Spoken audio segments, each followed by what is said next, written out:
రేవంత్ రెడ్డి గారు విజయవంతంగా రైతు బంధును ఎగ్గొట్టి రైతు భరోసాకు కోతలు పెట్టడానికి రాత్రింబవళ్లు కష్టపడతా ఉన్నాడు. ఎటెట రైతు బంధుకు రైతు భరోసాకు కోతలు పెట్టచ్చు అని పాపం వ్యవసాయ మంత్రి, ఆర్థిక మంత్రి, ముఖ్యమంత్రి అందరూ ఈ రైతు భరోసాకు కోతలు పెట్టడానికి కుస్తీలు పడుతున్నారు. గతంలో ఇదే రేవంత్ రెడ్డి గారు రైతు బంధు ఏడాదికి 3 సార్లు ఎందుకు ఇవ్వకూడదు అని ప్రతిపక్షంలో ఉన్నప్పుడు మాట్లాడారు. ఇవాళ అధికారంలోకి రాగానే రేవంత్ రెడ్డి గారికి కొంచెం మతిమరుపు వచ్చినట్టున్నది. 3 సార్లు ఎందుకు ఇయ్యరు అన్నోడు ఒక్కసారి కూడా రైతు బంధు ఇవ్వడానికి ఆపసోపాలు పడుతున్నాడు, వెనక ముందు అవుతున్నాడు. వానకాలానికి రైతు బంధు ఎగబెట్టిండు, యాసంగికి రైతు భరోసాలో కోతలు పెట్టడానికి కుస్తీలు పడుతుంది. అప్పుడేమో 3 పంటలకు రైతు బంధు ఇవ్వాలన్నాడు. వానకాలం ఎగబెడితివి, యాసంగికి కోతలకు సిద్ధం చేస్తేవి. అంటే రేవంత్ రెడ్డికి మతిమరుపు అనుకోవాలన్నా, రేవంత్ రెడ్డి గారు ప్రతిపక్షంలో ఉంటే ఒక మాట, అధికారంలోకి వస్తే ఇంకొక మాట, అంటే 2 నాలుకల ధోరణి. ప్రతిపక్షంలో ఉన్నప్పుడేమో నాలుకకు నరం లేదు, ఏదైనా అడుగుతాడు. అధికారంలోకి వస్తే తాను చెప్పిన మాటలు తానే మర్చిపోతాడు. ఇప్పటికే రేవంత్ రెడ్డి గారు రుణమాఫీకి షరతులు పెట్టి, ఎవరు రాబాయ్ ఎంత డిస్టర్బ్ చేయకుండా అంటే కూడా గదే పని చేస్తారేం రాబాయ్, బయట పోయి ఊకే సతాయిస్తారు. రుణమాఫీకి షరతులు పెట్టి రేవంత్ రెడ్డి గారు చాలా మంది రైతులకు రుణమాఫీ ఎగ్గొట్టిండు. ఇలా రాష్ట్రంలో సగం మందికి కూడా రుణమాఫీ కాలేదు. ఇప్పుడు మళ్ళీ రైతు భరోసాకు కోతలు పెట్టే ప్రయత్నం చేస్తున్నాడు. ప్రభుత్వం దగ్గర అన్ని రికార్డులు ఉన్నాయి. ఇప్పటికే కేసీఆర్ గారు ప్రభుత్వం దగ్గర ఉన్నటువంటి రికార్డులతోని 11 విడతల్లో 73,000 కోట్ల రూపాయల రైతు బంధునిచ్చి చూపించిండు కేసీఆర్ గారు. కానీ రేవంత్ రెడ్డి గారు ఏమంటున్నారు, ఇప్పుడు మళ్లీ రైతు భరోసాకు దరఖాస్తులు పెట్టమంటాడట. ఆ దరఖాస్తులు కూడా ఎట్లా పెట్టమంటాడట, నేను ఇస్తున్న సమాచారం అంతా కరెక్టు, ఎలాంటి తప్పుడు సమాచారం ఇచ్చినా, తప్పుడు లెక్కలు తేలినా మీరు తీసుకోబోయే చర్యలకు నేను శిక్షార్హుణ్ణి అని రైతులట సెల్ఫ్ డిక్లరేషన్ ఇవ్వాలని రేవంత్ రెడ్డి గారు షరతులు పెడుతున్నాడు. దరఖాస్తులు పెట్టమని చెప్పి రైతుల్ని కోరుతున్నాడు. ఇది రైతుల్ని అవమానపరచడం కాదా? దేశానికి అన్నం పెట్టేటువంటి రైతు ఎండనక వాననక 6 గాలం కష్టపడి ఇలా వ్యవసాయం చేసి అందరికీ అన్నం పెట్టే రైతుకు షరతులు పెడతా ఉన్నారు. బడాబాబులకు, పారిశ్రామికవేత్తలకు, కంపెనీలకేమో ఏ షరతులు లేవు, 1000 కోట్ల అప్పులు మాఫీ చేస్తున్నారు. రైతులకు వచ్చేసరికే షరతులు అడ్డమొస్తున్నాయి. మీకు రైతులకు బేడీలు వేసి అవమానపరిచినటువంటి రేవంత్ రెడ్డి ప్రభుత్వం ఇవాళ రైతు భరోసా విషయంలో కూడా రైతుల్ని నేరస్తుల్లా భావించడం, ఇది చాలా దారుణమైనటువంటి విషయం. మీ దగ్గర అన్ని వివరాలు ఉన్నాయి కదా, మీ వ్యవసాయ శాఖ అధికారులు ఉన్నారు కదా, వ్యవసాయ శాఖ అధికారులు పోయి చూసుకోమనండి. ఎందుకు ఇలా రైతుల్ని మీరు ఒక దోషిలాగా నిలబెట్టే ప్రయత్నం ఎందుకు చేస్తున్నారు? ఎందుకు రైతులను దరఖాస్తుల పేరు మీద అవమానపరిచే ప్రయత్నం చేస్తున్నారు? అన్నదాతలంటే అంత అలుసెందుకు అని నేను రేవంత్ రెడ్డి గారిని అడుగుతా ఉన్నాను. అంటే మీరు మళ్ళీ రైతులను కార్యాలయాల చుట్టూ తిప్పే ప్రయత్నం, కాంగ్రెస్ నాయకుల చుట్టూ తిప్పే ప్రయత్నం, పైరవకారుల చుట్టూ తిప్పే ప్రయత్నానికి మీరు పాల్పడతా ఉన్నారు. అంటే రైతులు మళ్ళీ పైరవకారుల చుట్టూ, కాంగ్రెస్ నేతల ఇండ్ల చుట్టూ, కార్యాలయాల చుట్టూ తిరగాలనా? కేసీఆర్ గారు ఉండగా కడుపులో సల్లగదలకుండా, ఏ దరఖాస్తు లేకుండా, రైతు ఇంట్లో నుంచి కాలు బయట పెట్టకుండా, వానకాలం వచ్చిందన్నా, యాసంగి పంట వచ్చిందన్నా టింగు టింగున ఫోన్లు మోగినాయి, బ్యాంక్ అకౌంట్లలో డబ్బులు పడ్డాయి. కానీ రేవంత్ రెడ్డి ఏం చేస్తుండు, దరఖాస్తులు పెట్టుండి కార్యాలయాల చుట్టూ తిరగండి, కాంగ్రెస్ నాయకుల ఇండ్ల చుట్టూ తిరగండి, పైరవకారుల చుట్టూ తిరగండి. ఇదేనా రైతులకు పట్ల మీకుండే ప్రేమ? ఇది చాలా దుర్మార్గమైనటువంటి విషయం. అందుకే బీఆర్ఎస్ పార్టీ కేసీఆర్ ప్రభుత్వం గతంలో ఇచ్చిన విధంగా రైతులందరికీ రైతు భరోసా ఇవ్వాలని చెప్పి డిమాండ్ చేస్తుంది. ఆ రోజు ఎన్నికల సమయంలో మీరేం చెప్పారు? ఇప్పుడైతే 10,000, మేమొస్తే 15,000 అన్నారు. మేనిఫెస్టోలో పెట్టారు. వరంగల్ రైతు డిక్లరేషన్ లో చెప్పారు. చెప్పిన విధంగా ఈ వానకాలం పైసలు, యాసంగి పైసలు కలిపి ఎకరానికి 15,000 రూపాయలు ఇవ్వాలని చెప్పి మేము బీఆర్ఎస్ పార్టీ పక్షాన్ని డిమాండ్ చేస్తా ఉన్నాం. ముఖ్యంగా కొన్ని వార్తలు వస్తా ఉన్నాయి. ప్రభుత్వమే లీకులు ఇస్తుంది. 10 ఎకరాలకు ఇస్తాం, ఒక పంటకే ఇస్తాం, సాగు చేసే భూమికే ఇస్తాం అని లీకులు ఇస్తున్నారు. ఇవాళ ముఖ్యంగా మనం సంగారెడ్డి జిల్లాలో ఉన్నాం. ఈ జిల్లాలో మెజార్టీగా పండే పంట పత్తి పంట. మా జైరాబాద్ లో పండ్ల తోటలు ఉంటాయి, చెరుకు తోటలు ఉంటాయి, పత్తి ఉంటది. నారాయణ ఖేడ్ అయినా సంగారెడ్డి అయినా. ఇప్పుడు రేవంత్ రెడ్డి గారు ఏమంటున్నారంటే, ఆ ప్రభుత్వం చెప్తున్నటువంటి లీకులు ఎట్లా ఉన్నాయంటే, పత్తి సాగు చేసే రైతులకు ఒక్కసారి డబ్బులు ఇస్తారట. పత్తి అనేది 7 నెలల పంట, 8 నెలల పంట. అంటే 7 నెలల పంటకు 8 నెలల పంటకు రెండవ పంట జనరల్ గా సాగు చేసే అవకాశం ఉండదు. వాళ్ళకు ఒకటేసారి డబ్బులు ఇస్తామంటున్నారు. చెరుకు పంట అది సంవత్సరం పంట, ఒకేసారి డబ్బులు ఇస్తారట. పసుపుకు ఒకేసారి ఇస్తారట, అల్లంకు ఒకేసారి ఇస్తారట. అంటే దీన్ని బట్టి రైతులు నష్టపోతారు. ముఖ్యంగా పండ్ల తోటలు, ఆయిల్, పామాయిల్ గాని ఇవన్నీ పంటలకు కూడా ఒకేసారి డబ్బులు ఇస్తామంటే ఇది రైతు నోట్లో మట్టి కొట్టడమే. ఇవాళ మన రాష్ట్రంలో 1,50,00,000 ఎకరాలు వానకాలంలో సాగైతుంది. యాసంగికి వచ్చే వరకు ఏమైతుంది? 50,00,000 ఎకరాల్లో పత్తి సాగు చేసేటువంటి రైతులు యాసంగిలో పంట వేయరు. ముఖ్యంగా పత్తి ఎక్కడ సాగు చేస్తారు? ఆదిలాబాద్ జిల్లా, సంగారెడ్డి జిల్లా, కొంత పార్ట్ ఆఫ్ నల్గొండ, ఖమ్మం జిల్లా, ఇట్లాంటి జిల్లాల్లో పత్తి సాగు ఎక్కువగా ఉంటుంది. పత్తి సాగు చేసే రైతులంతా కూడా చిన్న సన్నకారు రైతులే. ముఖ్యంగా గిరిజన దళిత రైతులే. ముఖ్యంగా ఖమ్మం, ఆదిలాబాద్ లో ఉండే గిరిజన రైతులే పత్తి సాగు చేస్తారు. దళిత రైతులే ఎక్కువగా సాగు చేస్తారు. సాగునీటి సౌకర్యం లేని రైతులే పత్తి సాగు చేస్తారు. అంటే కాంగ్రెస్ పార్టీ 50,00,000 ఎకరాల్లో పత్తి పండిస్తున్న దళిత గిరిజన రైతుల నోట్లో మట్టి కొట్టే ప్రయత్నం చేస్తున్నది. నువ్వు పత్తి సాగు చేసినావు కదా, నీకు ఒక్క వానకాలమే ఇస్తాం, ఇక యాసంగికి నీకు ఎగబెడతా అని చెప్పదలుచుకున్నది కాంగ్రెస్ పార్టీ. అదేవిధంగా చెరుకుకు పెట్టుబడి ఎక్కువ, పసుపుకు పెట్టుబడి ఎక్కువ, పండ్ల తోటలకు పెట్టుబడి ఎక్కువ. మరి వాళ్ళకు కూడా ఒకసారి ఇస్తా అంటే ఎట్లా? చెరుకుకు నార్మల్ గా ఇతర పంటల కంటే పెట్టుబడి 2 అంతలు ఉంటుంది. ఇవాళ 1,00,000 ఎకరాల్లో చెరుకు పంట పండుతుంది మన రాష్ట్రంలో. 1,00,000 ఎకరాల్లో పసుపు పంట పండుతుంది మన రాష్ట్రంలో. 10 లక్షల ఎకరాల్లో మామిడి తోటలు, ఆయిల్ పామ్ తోటలు, ఇతర పండ్ల తోటలు, ఒక 10 లక్షల ఎకరాల్లో వివిధ రకాల తోటలు ఉంటాయి. ఇలా కంది దాదాపు 10 లక్షల ఎకరాల్లో తెలంగాణలో కంది సాగైతుంది. కంది కూడా సింగిల్ క్రాప్, 8 నెలలు 9 నెలలు పడుతుంది. ఇక నువ్వు కంది వేసినావు కదా, నీకు ఒకటేసారి రైతు భరోసా. నువ్వు పత్తి వేసినావు కదా, నీకు ఒకటేసారి రైతు భరోసా. నువ్వు చెరుకు వేసినావు కదా, ఒకటేసారి రైతు భరోసా. నువ్వు పసుపు వేసినావు కదా, నీకు ఒకటేసారి రైతు భరోసా. నువ్వు పండ్ల తోటలు పెట్టినావు కదా, నీకు ఒకటేసారి రైతు భరోసా అని ఇలా రైతుల నోట్లో మట్టి కొట్టే ప్రయత్నం చేస్తా ఉంది. రైతు భరోసా పేరిట కోతలు పెట్టే ప్రయత్నం చేస్తున్నది ఇవాళ కాంగ్రెస్ ప్రభుత్వం. ఇది ఎక్కడ న్యాయమని అడుగుతా ఉన్నా. ముఖ్యంగా ఈ పత్తి గాని, కంది గాని, హార్టికల్చర్ పండించే రైతులు దళిత గిరిజన రైతులు ఎక్కువ ఉంటారు. రాళ్ళు రప్పలకి ఏమని మాట్లాడుతున్నారు. ఎవరుంటారు? కొండలు గుట్టల్లో సాగు చేసేటోళ్ళు ఎవరు? పోడు భూముల సాగు చేసేటోళ్ళు ఎవరు? కొండలు గుట్టల్లో పోడు భూములు సాగు చేసే రైతులు గిరిజన రైతులు. అంటే మీ టార్గెట్ ఏంది? గిరిజన రైతులు అంటే మీకు గిట్టదా?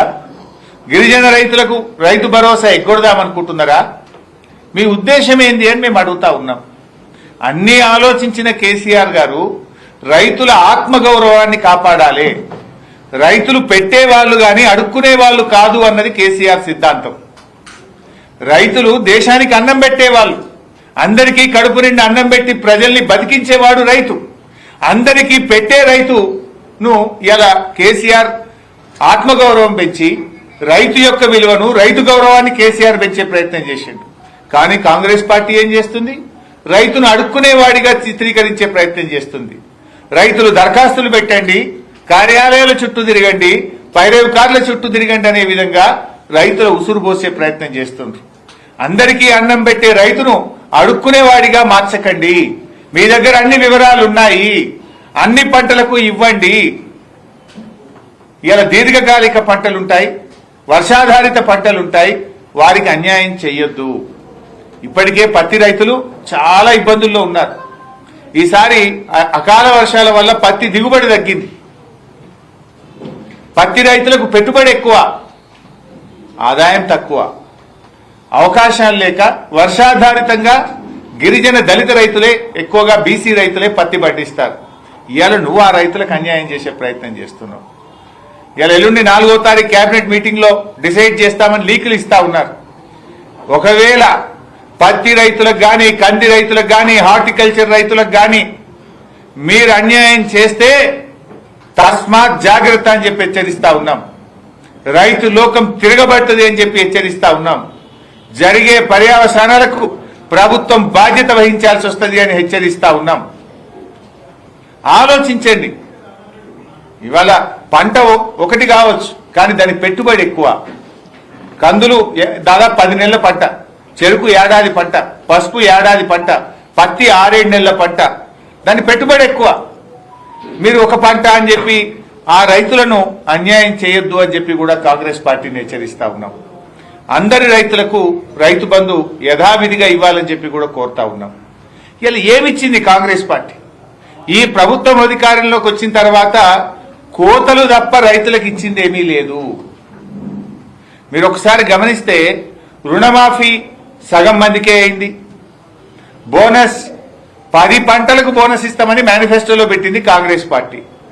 ఒక్క పంటకే బోనస్ అన్నారు. ఆ ఒక్క పంటలో కూడా దొడ్డుకి ఇయ్యం, సన్నాలకే ఇస్తామన్నారు. అంటే పంటలకు బోనస్ విషయంలో కాంగ్రెస్ ఇచ్చింది 5%.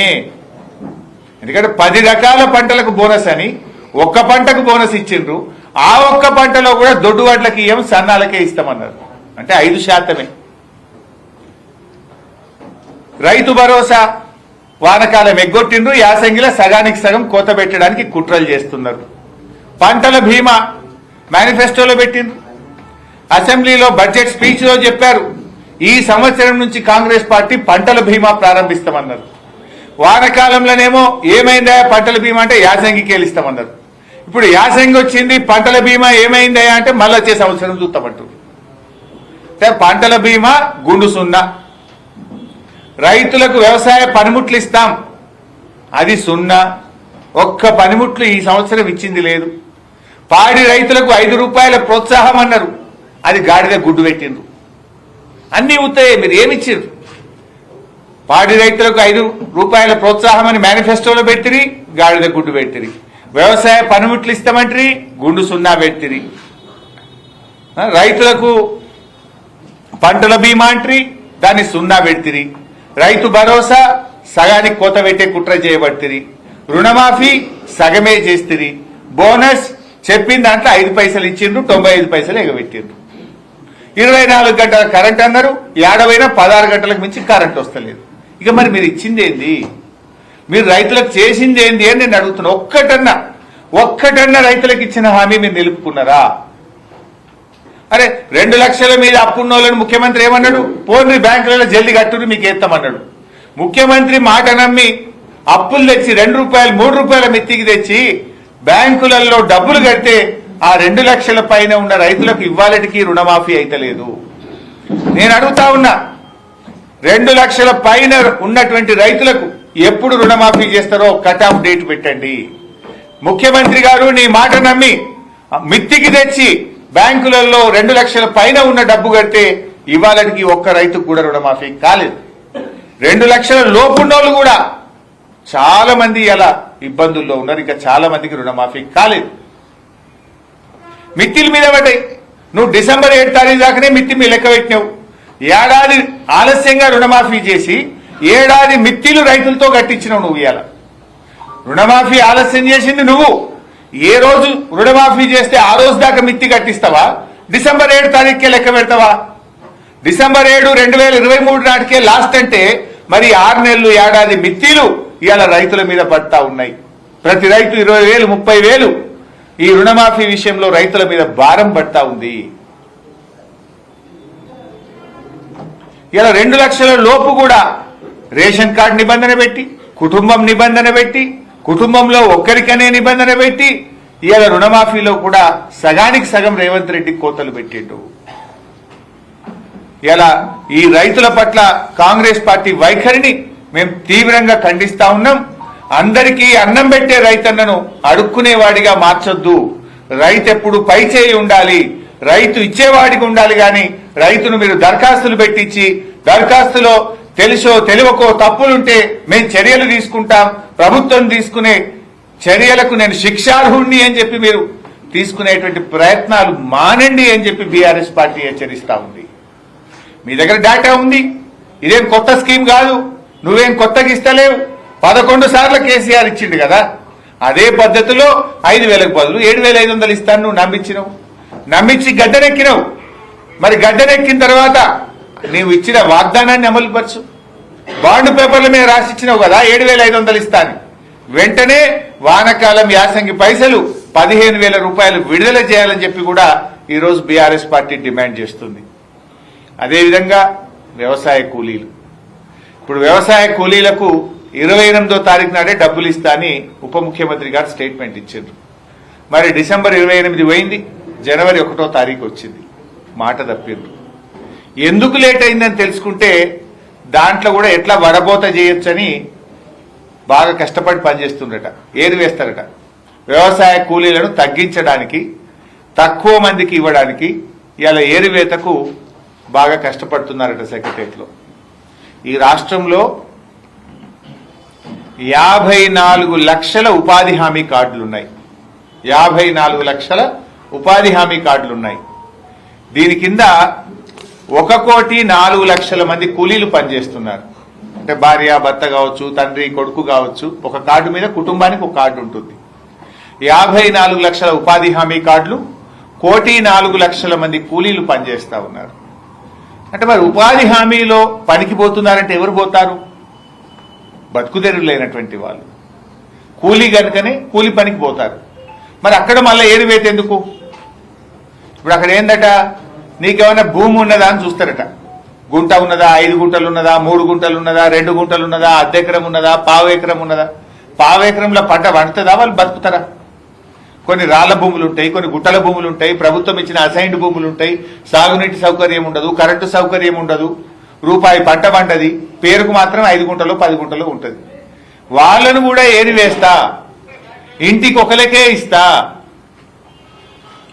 నువ్వు రోజు కూలికి పోతేనే ఇస్తా, 100 పని దినాలు పూర్తి చేస్తేనే ఇస్తా, లేదు 50 పని దినాలు పూర్తి చేస్తేనే ఇస్తా అని కోతలు పెట్టి వ్యవసాయ కూలీలకు ఇస్తామన్న 12,000 కూడా ఎగబెట్టే కుట్ర చేస్తా ఉన్నారు.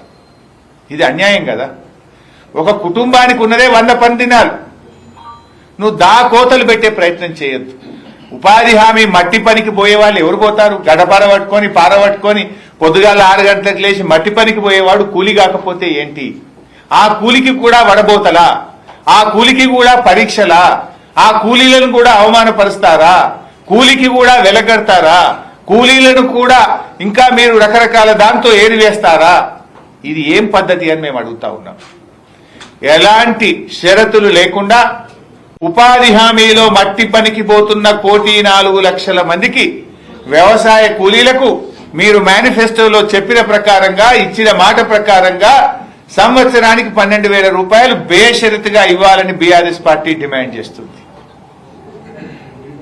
5 గుంటలో 10 గుంటలో అర్ధెకరము కాదు, వాళ్ళు కుటుంబానికి ఆ భూమి ఎంతకు కూడా సరిపోదు. ఎకరం లోపు ఉన్న వాళ్ళందరినీ కూడా వ్యవసాయ కూలీలుగా పరిగణించండి. వారందరికీ కూడా వారికి ప్రభుత్వం ఇస్తామన్న 12,000 రూపాయల ఆర్థిక సహాయాన్ని అందించాలని చెప్పి కూడా బీఆర్ఎస్ పార్టీ డిమాండ్ చేస్తుంది. ముఖ్యంగా ఉపాధి హామీ కార్యక్రమాన్ని కూడా కాంగ్రెస్ ప్రభుత్వం నిర్వీర్యం